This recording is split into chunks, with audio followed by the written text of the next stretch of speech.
Odua People's Congress (OPC) has cautioned hoodlums and miscreants engaged in looting, destruction and razing of public property under the guise of #EndSARS protest not to turn the Southwest into war theatres. The group gave the caution via a statement issued in Lagos on Thursday, October 22, 2020 by its Publicity Secretary, Mr. Yinka Oguntimehin, a legal practitioner.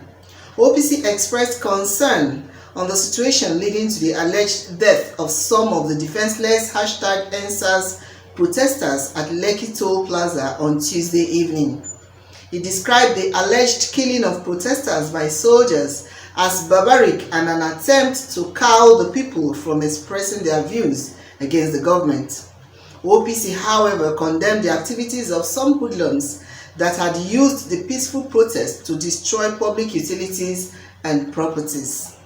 It was obvious that some enemies of the people of Southwest have decided to use the peaceful protest to unleash terror in the region. How could a peaceful protest turn bloody overnight?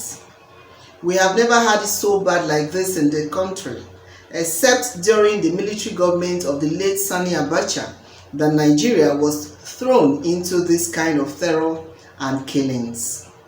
Those that were killed in the course of this peaceful protest still remain our heroes even in death, OPC said. According to it, the federal government should have acted on the legitimate demands of the protesters in time so as not to make the issue escalate into violence and destruction of property by irate youths. From the reports available, it is obvious that those that engaged in looting and destruction of public protesters have sinister motives that are capable of soiling the image of the genuine protesters.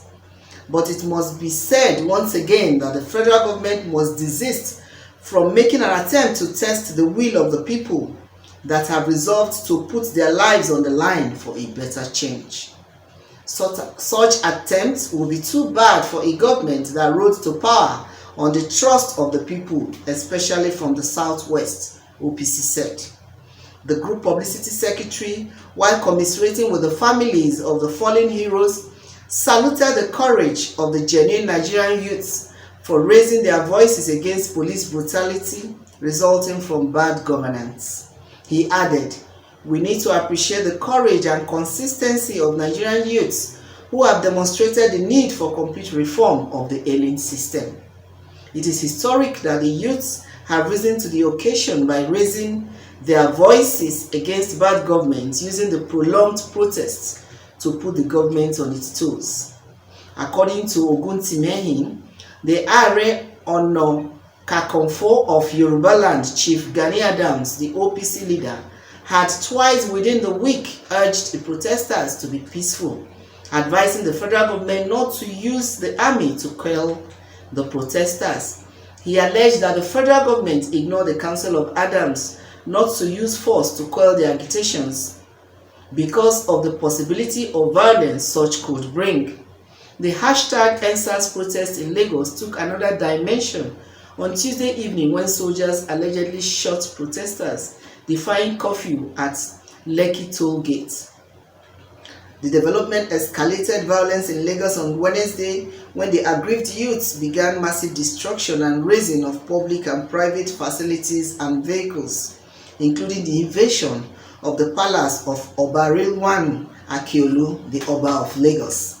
From Lagos, this is Tina Timothy, News Express Nigeria Television.